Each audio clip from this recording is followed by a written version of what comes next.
ព្រះសម្មាសម្ពុទ្ធព្រះអង្គទ្រង់ត្រាស់សម្ដែងនឹងគឺថាបុគ្គលនឹងឯងគឺមិនដែលក្រដោយការធ្វើទានទេនឹងព្រះអង្គពិចារណាត្រឡប់ទៅក្រោយវិញនឹងគឺថាច្រើនកាប់នឹងឲ្យព្រះអង្គប្រកាសសម្ដែងថាតថាគតនឹងមិនឃើញថាអ្នកណានឹងក្រដោយសារការធ្វើទាននោះគឺអត់ទេទាំងនឹងមានតែឲ្យមាននៅសេចក្តីចម្រើនជាលំដាប់ឡើងតទៅនឹងអញ្ចឹងគឺក្នុងអំពើកម្មដែលយើងបាននាំគ្នាប្រព្រឹត្តធ្វើហ្នឹងគឺថាទោះបីជាយើងពិចារណាមិនឃើញនឹងអីក៏ដោយនឹងក៏ប៉ុន្តែគឺថាយើងជឿទៅលើការត្រាស់ដឹងរបស់ព្រះសម្មាសម្ពុទ្ធគឺអ្នកដែលបានបំពេញបុណ្យបំពេញនៅកុសលធម៌នឹងឯងគឺរីករាយទេណារីករាយតាំងពីការចាប់ផ្ដើមគិតការបំពេញនឹងមានការកម្រងគ្រឿងក្រអូបនឹងបូជាចំពោះព្រះរតនត្រ័យហ្នឹងគឺថាញ៉ាំងចិត្តនឹងឲ្យរីករាយត្រេកអរនឹងព្រមទាំងបានឃើញនៅព្រះសង្ឃសាវកនៃព្រះសម្មាសម្ពុទ្ធនឹងដែលជាទស្សនានុត្តរិយៈនឹងគឺជាការបានឃើញដល់ប្រសើរនឹងអញ្ចឹងគឺថាអ្នកដែលបានបំពេញនៅសេចក្តីល្អនឹងគឺបានធ្វើបុណ្យកុសលសម្រាប់ដោយទាននេះគឺថារីករាយនៅក្នុងលោកនេះផងហើយរីករាយទៅនៅក្នុងលោកខាងមុខនឹងផងហើយដំណើរវាមានតែសេចក្តីសុខទេដីសុខនឹងសុខនៅក្នុងមនុស្សហើយសុខនៅក្នុងទេវលោករហូតក្តីសុខដោយការសម្រេចនៅអមតៈសុខនឹងគឺជាសន្តិសុខដ៏ក្រៃលែងនៅរួចផុតអំពីក្តីទុក្ខក្នុងវដ្តសង្សារទាំងមូលដោយសារបុណ្យដែលយើងបានធ្វើហើយនឹងចឹងបានថាញាតិញោមពុទ្ធបរិស័ទនឹងបើឮតែបុណ្យអីធ្វើអីកុំខានណាអានឹងដូចយើងទៅរកស៊ីឲ្យចំណេញអញ្ចឹងកុំឲ្យខានតិចក្តីច្រើនក្តីគឺទៅឲ្យបានបើមិនបានទៅទេចូលលុយចូលកាក់អីចឹងទៅគឺថាសម្រេចនៅបុណ្យកុសលនឹងរឿងអានិសង្សនៅក្នុងតេខេណាវិភង្គសោតចឹងធ្វើទានដល់សត្វតិរិឆាននឹងបានផលបុណ្យហ្នឹងគឺថា100អត្តភាពដល់ពុទ្ធជនទ្រុសិលគឺ1000អត្តភាពនឹងដល់ពុទ្ធជនមានសិលគឺ100,000អត្តភាពដល់តាបោះដែលជាកម្មវាទីក្រៅសាសនា100,000កោដអត្តភាព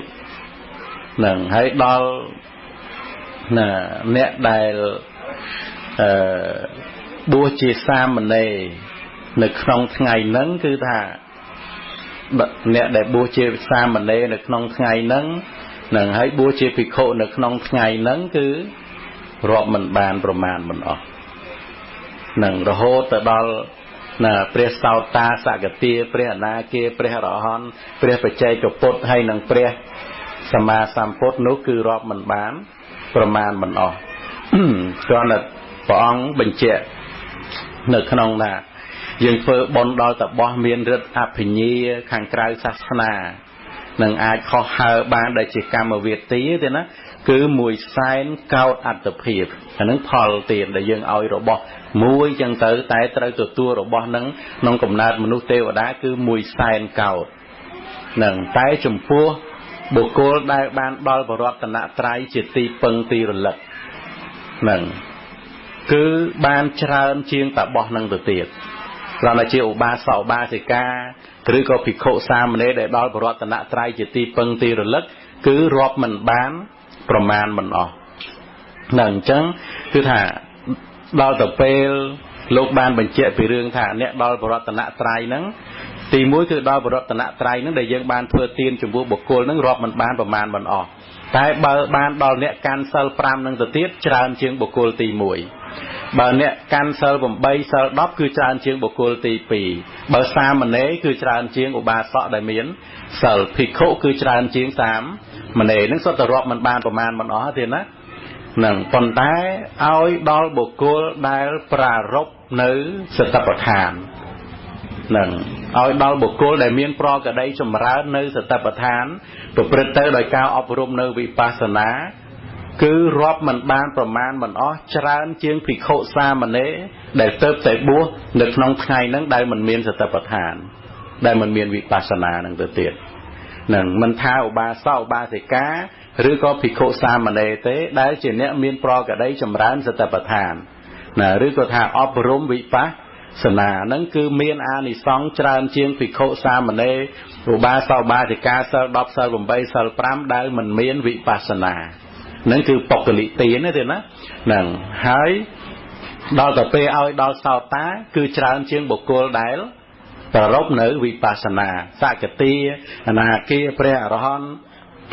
ព្រះបច្ចេកពុទ្ធព្រះសម្មាសម្ពុទ្ធក៏ច្រើនក្រៃលែងជាងនឹងទៅនឹងគឺហៅថាតេខេណាបាដិបុគ្គលិទានមានន័យថាទានដែលបានសម្គាល់ចំពោះបុគ្គលគឺមានសភាពច្រើនជាងគ្នាយ៉ាងនេះអស់ហ្នឹងដោយព្រះអង្គទ្រង់ត្រាស់សម្ដែងអានិសង្សនៃការស្ដាប់ធម៌របស់ព្រះអរិយៈស្ដាប់អនិច្ចតាធម៌ហ្នឹងស្ដាប់ធម៌ដែលមិនទៀងជាទុក្ខជាអនត្តាហ្នឹងអានិសង្សនៃការស្ដាប់ធម៌ហ្នឹងមិនទៅកាន់អបាយភូមិអស់សែននៃកັບអញ្ចឹងមានន័យថាយើងបានស្ដាប់នៅព្រះធម៌ហ្នឹងមួយសែនកັບហ្នឹងល្មមអាចសម្រេចព្រះអរហន្តបានឃើញទេឃើញយើងបានទុនអត់ទៀតណានេះយើងមិនទៅកាន់អបាយភូមិអស់សែននៃកັບហ្នឹងមោមបញ្ញាចាស់ខ្លាត្រាស់ដឹងបានក្នុងទេវលោកអីចឹងណា